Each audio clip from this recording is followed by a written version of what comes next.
It started quietly. A headline that seemed almost familiar.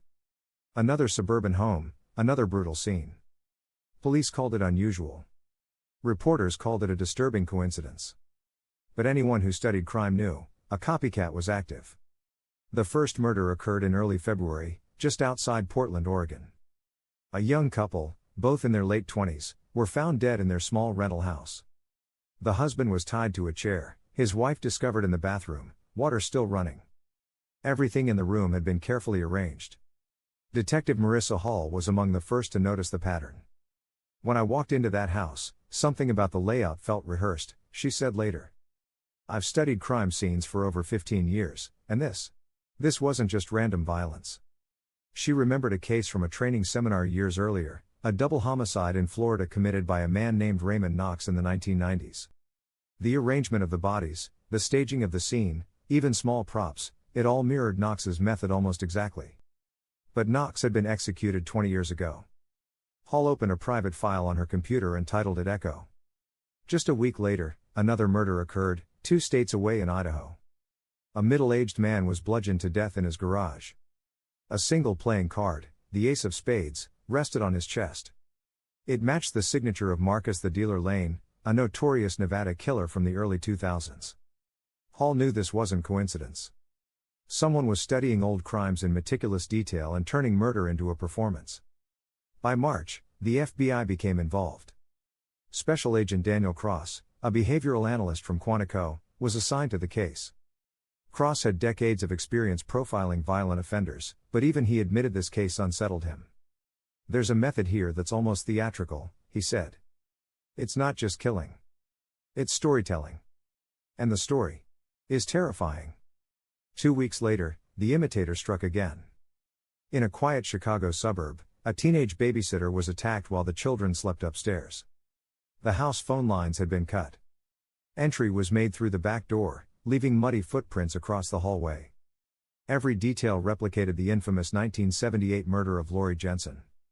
Media outlets were quick to respond. One local report read, "Authorities warn residents that a new predator is recreating murders from decades past. Experts call it chilling and methodical." The name stuck, the Imitator. Online forums erupted. Amateur detectives compared crime scene photos, autopsy reports, and timelines. Some suggested multiple killers. Others insisted it was one obsessed mind behind all the crimes. Then the letters began. Handwritten, postmarked from different cities, quoting original trial transcripts and interviews. The first letter read, "They were misunderstood. I'm just giving their stories the ending they deserved." The signature, a single letter, E. In April, the terror escalated. Rachel Kim, a 23-year-old woman in Seattle, vanished from her apartment. Her phone, wallet, and keys were left neatly on the coffee table. A half-full glass of wine rested beside an open notebook. On the last page was a quote from Ted Bundy's final interview, "We are your sons, and we are your husbands."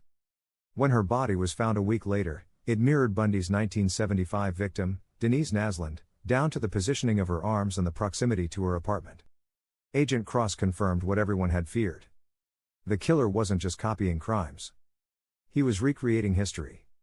A walking timeline of America's most infamous murders. Cross began constructing a profile. The intelligence, patience, and thematic approach suggested someone highly organized, likely male, with access to detailed law enforcement archives.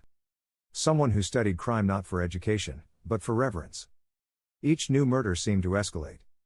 The Imitator moved from historical killers into more recent cases, smaller communities, and local infamy. It was as if he were running out of past legends to imitate, and starting to create his own. In early May, the killer made his first mistake.